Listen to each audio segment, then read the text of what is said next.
Hello दोस्तों, नमस्कार। स्वागत है आपका आपके अपने चैनल बिजिट एजुकेशन में। साथियों, यदि आप चैनल पर नए हैं तो चैनल को सब्सक्राइब कर लें और बेल आइकन को प्रेस कर लें, जिससे आपको नए वीडियोज़ के नोटिफिकेशन मिलते रहेंगे। साथियों, आज हम लोग पर्यावरण पारिस्थितिकी से महत्वपूर्ण प्रश्नों को करेंगे, जो आपके एग्ज़ाम हाल में हर हाल में इस वीडियो से कम 2 से 3 क्वेश्चन फंसने वाले हैं। तो साथियों, वीडियो को अंत तक ज़रूर देखें। चलिए शुरू करते हैं। ओजोन परत मुख्यतः जहां अवस्थित रहती है वह है स्ट्रेटोस्फीयर। स्ट्रेटोस्फीयर समताप मंडल के निचले हिस्से में पृथ्वी से लगभग 10 से 50 किलोमीटर की ऊंचाई पर अवस्थित रहती है। तो ओजोन परत अवस्थित रहती है। ओजोन परत पृथ्वी से करीब ऊंचाई पर है, 20 किलोमीटर के ऊपर स्थित है।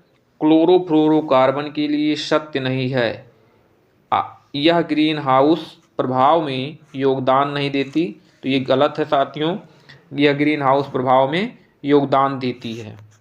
क्लोरीन, फ्लोरीन तथा कार्बन एवं कार्बन के मानव निर्मित यौगिक हैं। तो CFC यानी क्लोरोफ्लोरोकार्बन इससे मिलकर बनता है। ओजोन क्षेत्र के लिए उत्तरदायी है। तो ये फ्लोरोकार्बन उत्तरदायी है ओजोन क्षेत्र के लिए।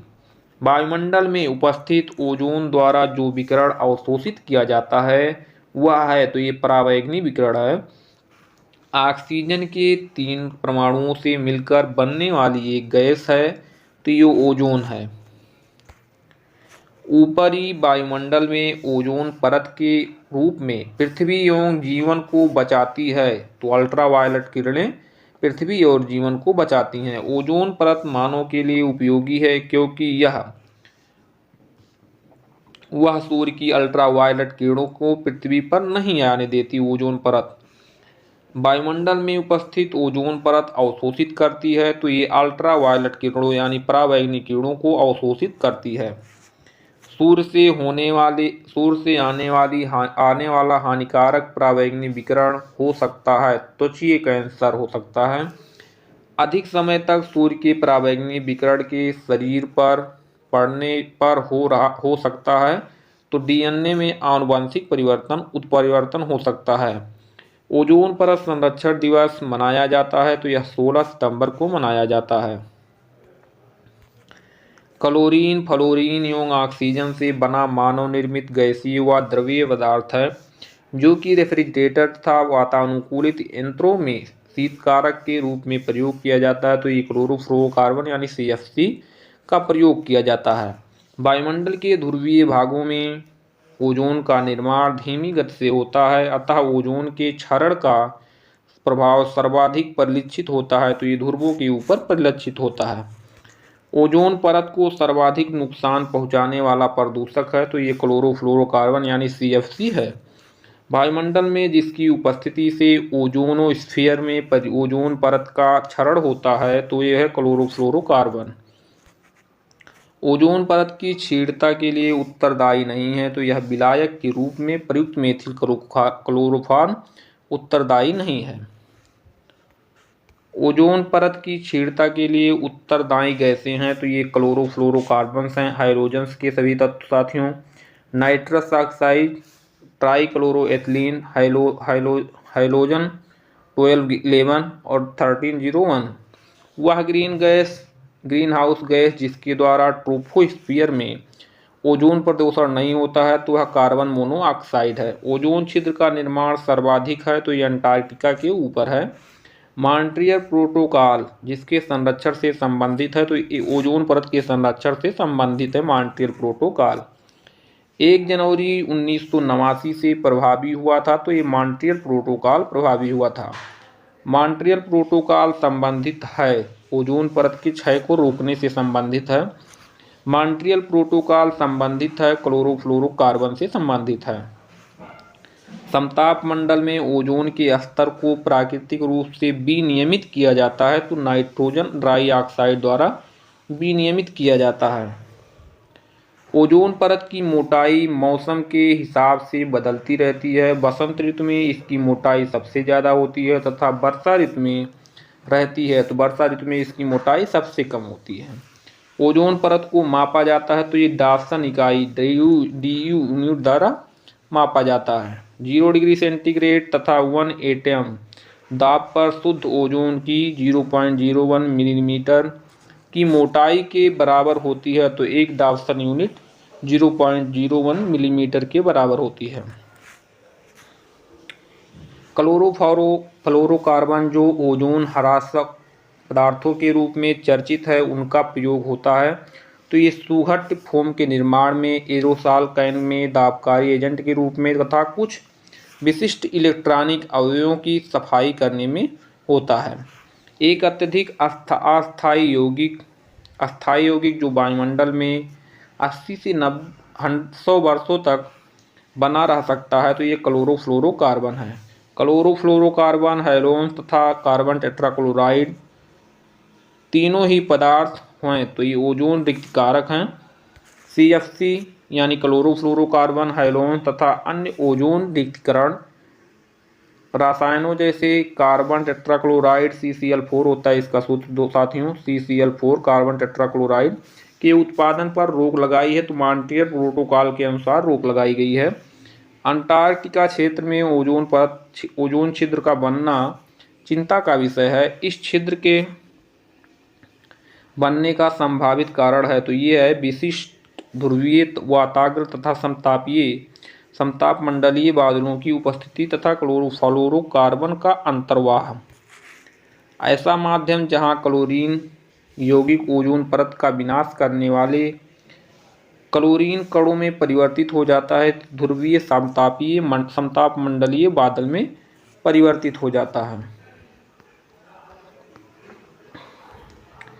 फिरजों में जो गैस भरी जाती है वह है तो ये मेफ्रॉन है या फ्रेयान जिसे कहते हैं फ्रेयान।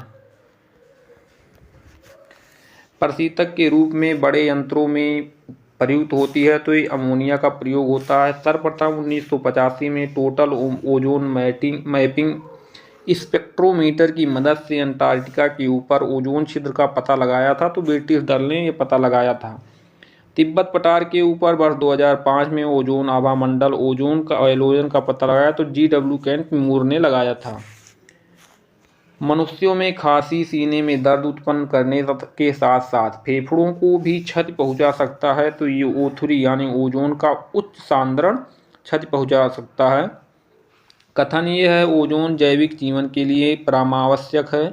कथन कारण R है ओजोन पृथ्वी को उच्च ऊर्जा विकिरण से संरक्षित करती है तो A व R दोनों सही हैं तथा RE की सही व्याख्या है।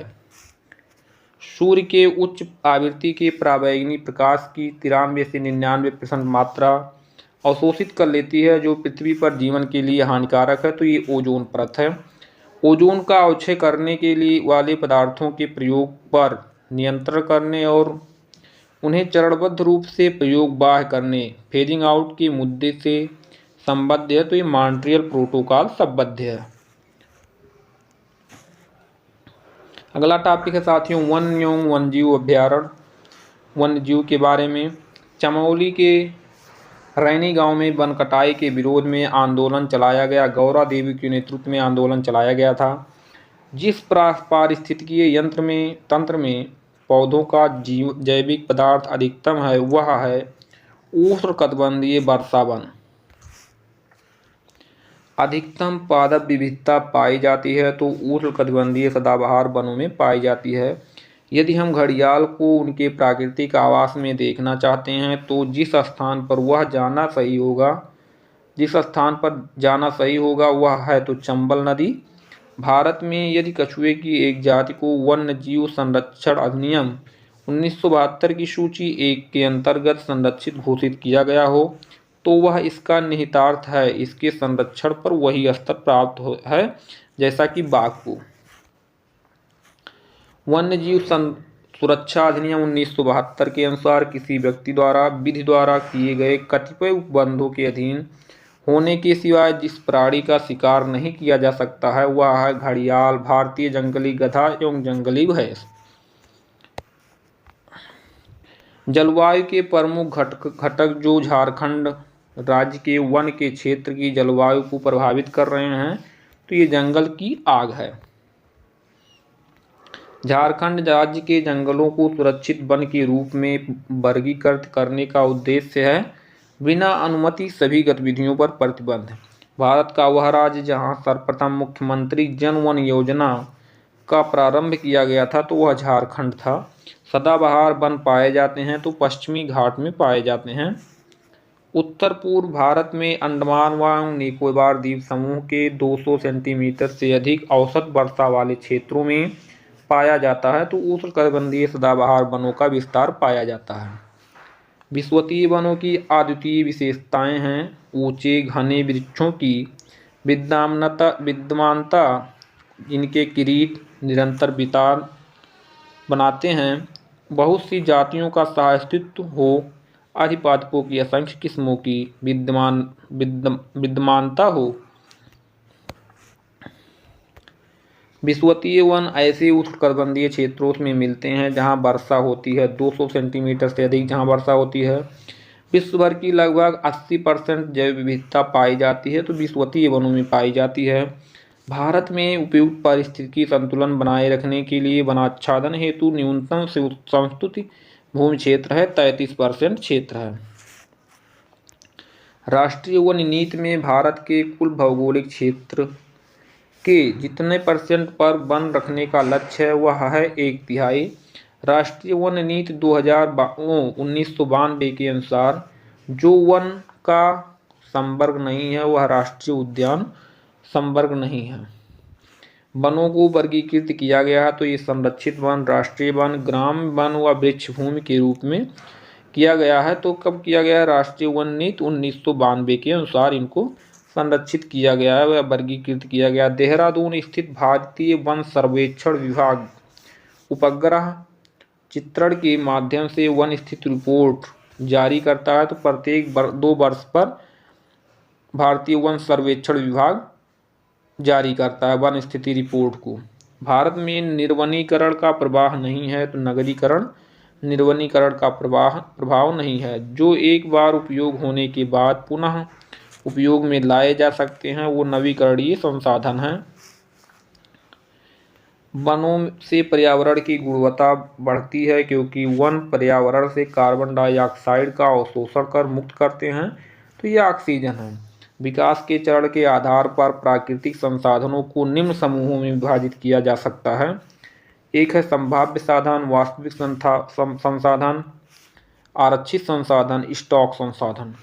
जो एक क्षेत्र में स्थित है तथा भविष्य में भी प्रयोग में लाए जा सकते हैं तो ये संभाव्य संसाधन हैं जिनका सर्वेक्षण किया गया है तथा उनकी मात्रा व गुणवत्ता का पता लगाया गया है और जिनका वर्तमान समय में प्रयोग किया जा रहा है वह है वास्तविक संसाधन। राष्ट्रीय सुदूर संवेदन अभिकरण NRSE प्रणाली में से चित्रित हुआ भू क्षेत्र जो वास्तव में वनाच्छादित होता है कहलाता है वनावरण कहलाता है। मैंग्रोव वनस्पतियों का विकास अधिकांशतः होता है तटों के सहारे। भारत में मैंग्रोव या ज्वारीय वनस्पति मुख्यतः पाई जाती है सुंदरवन में पाई जाती है। ये डेल्टा प्रदेशों तथा समुद्र के ज्वार वाले भागों में होते हैं तथा इन्हें मैंग्रोव वनस्पति के नाम से भी जाना जाता है तो ये ज्वारीय वन है। मैंग्रोव वनस्पति का सर्वाधिक क्षेत्र सुंदरबन डेल्टा में पाया जाता है। यहाँ के वनों में विशेष रूप से उल्लेखनीय है तो ये सुंदरी वृक्ष उल्लेखनीय है। एक संरक्षित कच्छ वनस्पति क्षेत्र है गोवा है। भारत में मैंग्रोव वन, सदापर्णी वन और पर्णपाती वनों का संयोजन है तो अंडमान निकोबार द्वीप समूह में इनका संयोजन है। नागालैंड के पर्वत क्रमशः बंजर होते जा रहे हैं, उसका प्रमुख कारण है तो ये झूम कृषि इसका प्रमुख कारण है। वह राज्य जिसके द्वारा अपना वन अपना धन योजना प्रारंभ की गई है तो हिमाचल प्रदेश द्वारा की गई है। भारत में वन्यजीव संरक्षण अधिनियम लागू किया गया था तो 1972 ईस्वी में लागू किया गया था। वन्यजीवों की तस्करी, अवैध शिकार से सुरक्षा एवं संरक्षण के लिए भारत सरकार द्वारा पारित किया गया तो ये वन्यजीव संरक्षण अधिनियम 1972 में पारित किया गया था। भारत में वन संरक्षण अधिनियम कब पारित किया गया? वन संरक्षण अधिनियम 1980 में पारित किया गया साथियों, और वन्य जीव संरक्षण अधिनियम 1972 में पारित किया गया।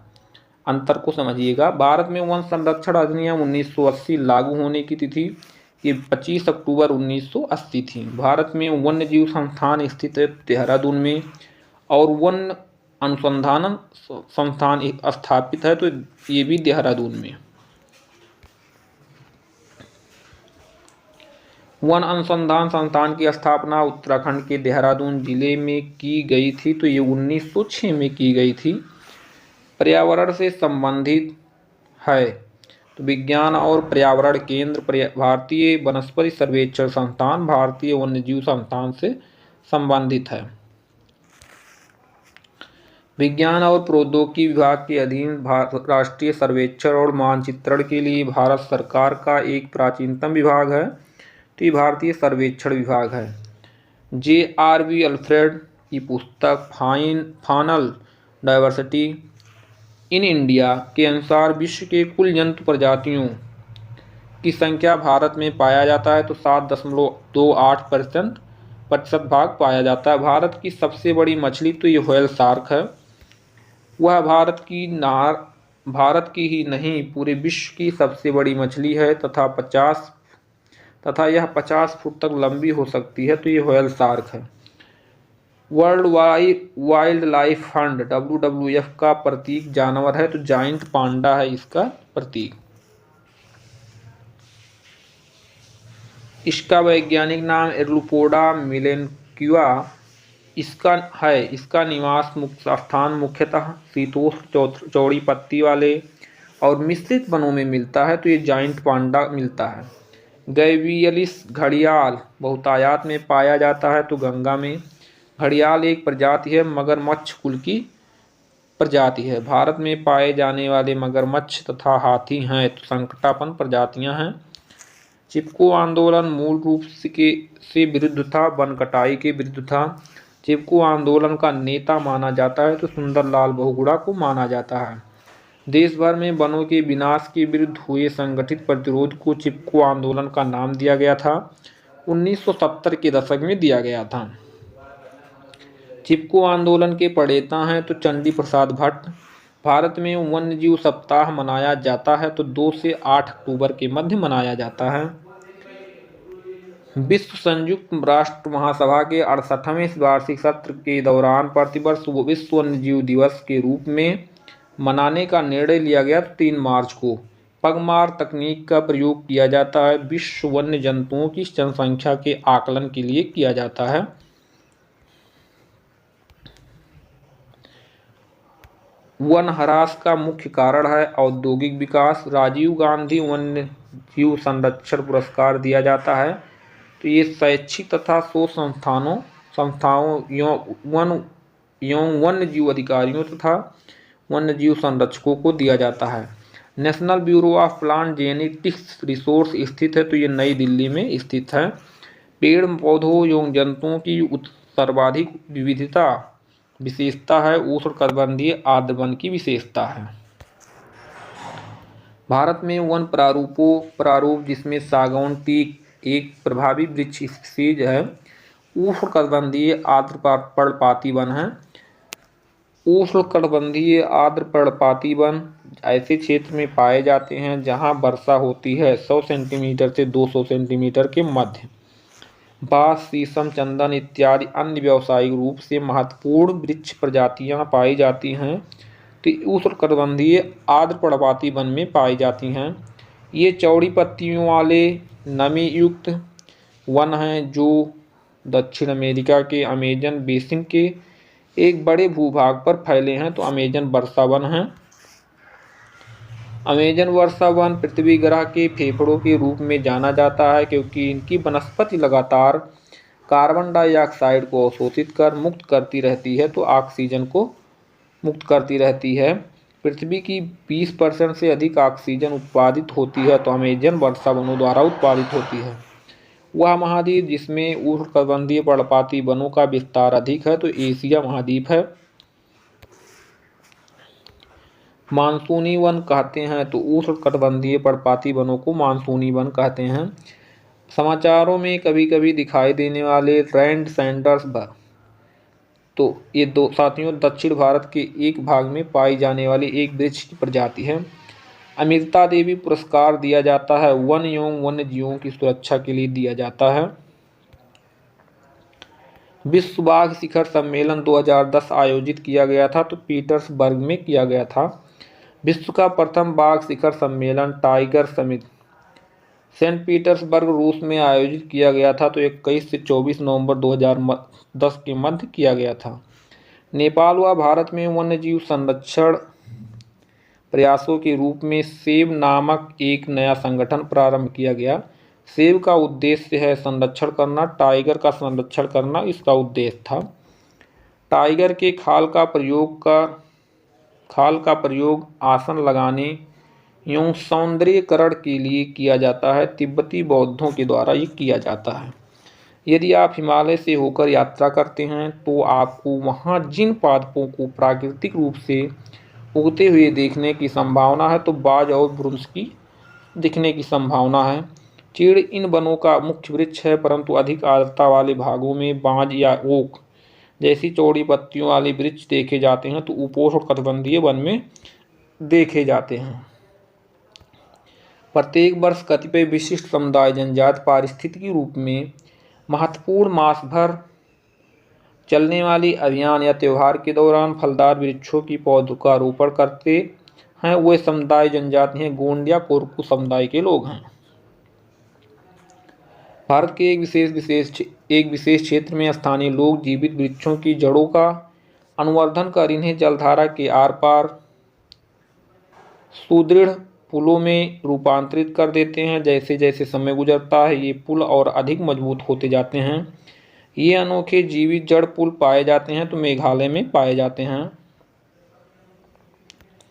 अगर किसी पेड़ को काटे बिना उससे पुल बना दिया जाए तो उस पुल को कहते हैं जीवित पुल या प्राकृतिक पुल। भारतीय पशु कल्याण बोर्ड देश में पशुओं के कल्याण को बढ़ावा देने तथा पशु कल्याण कानूनों पर एक संवैधानिक सलाहकारी निकाय है। राष्ट्रीय बाघ संरक्षण प्राधिकरण एक संवैधानिक निकाय है, तो ये पर्यावरण वन एवं जलवायु परिवर्तन मंत्रालय के अंतर्गत है।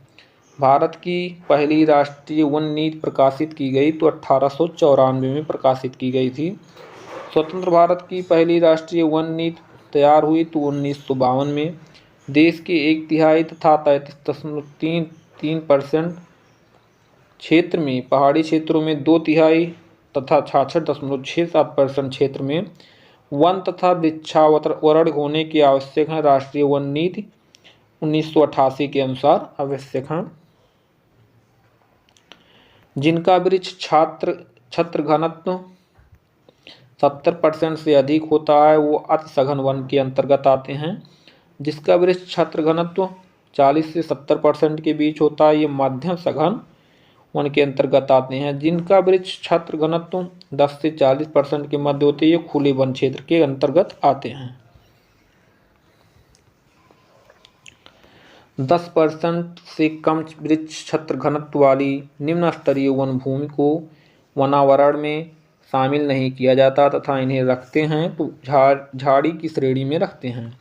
IFSR 2017 के अनुसार देश में झाड़ियों का कुल क्षेत्रफल 45,979 वर्ग किलोमीटर है, जो भौगोलिक क्षेत्र का 1.40% है। IFCR 2017 के अनुसार देश में कुल वनावरण एवं वृक्षावरण देश कुल भौगोलिक क्षेत्र 24.40% है।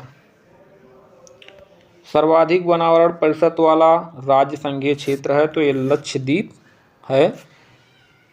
सर्वाधिक वनावरण प्रतिशत वाला राज्य मिजोरम है। उत्तराखंड के जिस वन्यजीव विहार में स्थित पश्चिम से पूर्व की ओर सही क्रम है तो केदारनाथ, नंदा देवी, बिनसर, अस्कोट। यहाँ साथियों सुमेलित है तो राष्ट्रीय उद्यान दिया हुआ है, एक तरफ राज्य दिया हुआ है। इंतानकी राष्ट्रीय उद्यान नागालैंड में है। बेतला राष्ट्रीय उद्यान झारखंड में है। सिरोही राष्ट्रीय उद्यान मणिपुर में है। गुइंडी राष्ट्रीय उद्यान तमिलनाडु में है।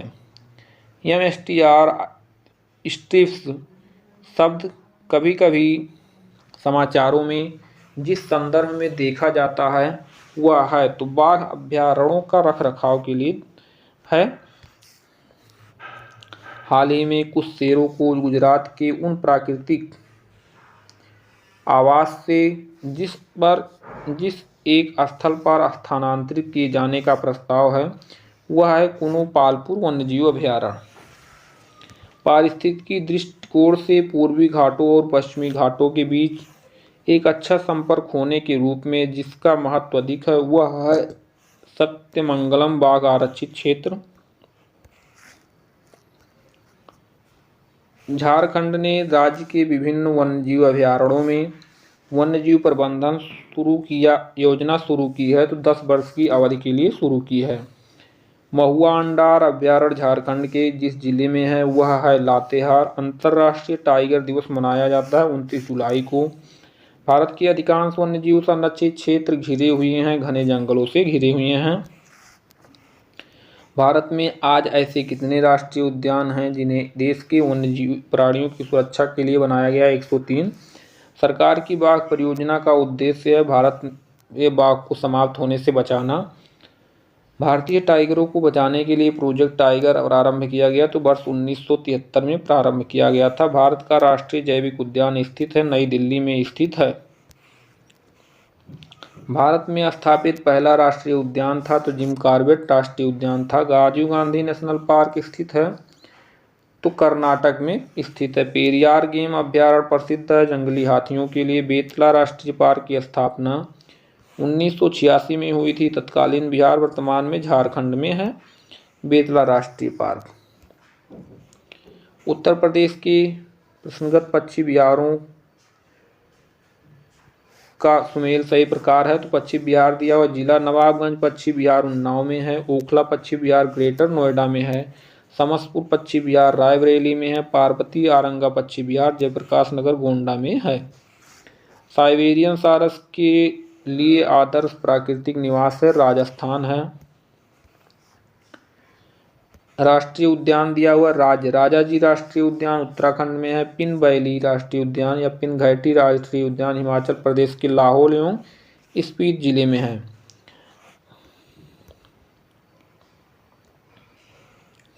राष्ट्रीय पार्कों एवं संरक्षण के लिए उनमें रखे हुए वन्य जीवों की सूची इस प्रकार सुमेलित है। राष्ट्रीय पार्क के साथियों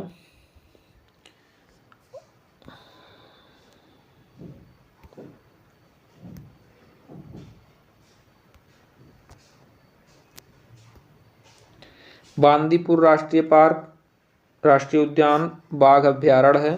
काजीरंगा में एक सिंगगैड़ा के लिए अभयारण्य है। सुंदरवन में जैवमंडल एवं बाघ अभयारण्य। सिमलीपाल हाथी अभयारण्य के लिए प्रसिद्ध है। सरिस्का एवं रणथंभौर जिस जानवर के लिए संरक्षित हैं वो बाघ जानवर के लिए संरक्षित हैं। बाघों का प्रमुख जीव सरिस्का जिस राज्य में स्थित है तो राजस्थान का अलवर जिला। सलीम अली राष्ट्रीय उद्यान स्थित है जम्मू कश्मीर में। चंद्रप्रभा वन्यजीव अभयारण्य 78 वर्ग किलोमीटर क्षेत्रफल में विस्तारित है उत्तर प्रदेश के चंदौली जिले में। करेरा वन्यजीव अभयारण्य लगभग 202 वर्ग किलोमीटर क्षेत्र में स्थित है तो मध्य प्रदेश के शिवपुरी जिले में स्थित है। 160 वर्ग किलोमीटर क्षेत्र में फैला जयसमंद वन्यजीव अभयारण्य स्थित है राजस्थान के उदयपुर जिले में। नाहरगढ़ वन्यजीव अभयारण्य एक लघु अभयारण्य है जो राजस्थान के 12 जिले में स्थित है। भारत के विभिन्न जैव भंडारणों में से गारो पहाड़ियों पर फैला हुआ है तो नोकरेक वन्यजीव जैव भंडारण। नंदा देवी जीवमंडल जिस राज्य में स्थित है वह है उत्तराखंड। विश्व धरोहर स्थल वर्ल्ड हेरिटेज घोषित किया गया है तो नंदा देवी जैवमंडल आरक्षित क्षेत्र को घोषित किया गया है। भारत के जैवमंडल रिजर्व की सूची में हाल ही में वर्ष 2009 में जोड़ा गया कोल्ड डिजर्ट शीत रेगिस्तान को जोड़ा गया। राष्ट्रीय उद्यान की सीमा रेखा परिभाषित होती है विधान से। वन प्राणी अभयारण्य में अनुमति होती है तो ये सीमित जैविक हस्तक्षेप होती है। जिस वर्ग के आरक्षित क्षेत्रों को स्थानीय लोगों को जीवभार एकत्रित करने और उसके उपयोग की अनुमति नहीं है उन्हें राष्ट्रीय उद्यानों में। जिस राष्ट्रीय उद्यान अभ्यारण्य को विश्व प्राकृतिक धरोहर के नाम से जाना जाता है वो केवलादेव राष्ट्रीय उद्यान भरतपुर में है। हाथी परियोजना शुरू की गई थी तो बरौरी 1992 में शुरू की गई थी। जंगली गधों का अभ्यारण्य है गुजरात में। एक सींग वाला गैंडा पाया जाता है पश्चिम बंगाल तथा असम में। अभ्यारण्य सेंचुरी राइनो के लिए जाना जाता है काजीरंगा राष्ट्रीय उद्यान। गैंडे को पुनर्वासित करने का कार्य जिस राष्ट्रीय उद्यान में चल रहा है वो दुधवा राष्ट्रीय उद्यान है। उधव पक्षी विहार अवस्थित है साहेबगंज में राष्ट्रीय उद्यान है और राज्य बांधवगढ़ राष्ट्रीय उद्यान मध्य प्रदेश में है। बांदीपुर राष्ट्रीय उद्यान कर्नाटक में। रोहला राष्ट्रीय उद्यान हिमाचल प्रदेश में। गिर राष्ट्रीय उद्यान गुजरात में।